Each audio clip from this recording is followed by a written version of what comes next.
বন্ধুরা দেখুন, আজকে আমি আপনাদের একটা নতুন জিনিস দেখাবো। আপনারা তো বাজারে অনেকেই আমসত্ত্ব কিনে খান, কিন্তু এই দেখুন, এটা হচ্ছে আমাদের গাছের তৈরি আমসত্ত্ব।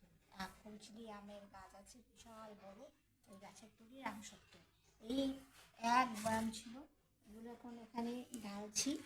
ইসের মধ্যে ঢেলে এই আমসত্ত্বটাকে কী হবে, তেল মাখাতে হবে। তেল না মাখালে আমসত্ত্বটা ভালো থাকবে না। এই দেখুন, বাটিতে তেল নিয়েছি আর এই আমসত্ত্বের মধ্যে লাগাচ্ছি।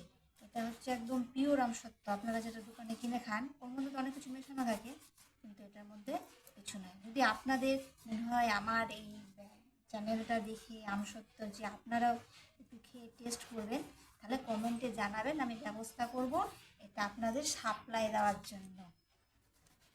একদম এরকমভাবে ঘরের আমসত্ত্ব, কিন্তু আপনাদের তেল দিয়ে একটু রোদে দিতে হবে। দেখুন, একদম পিওর আমসত্ত্ব।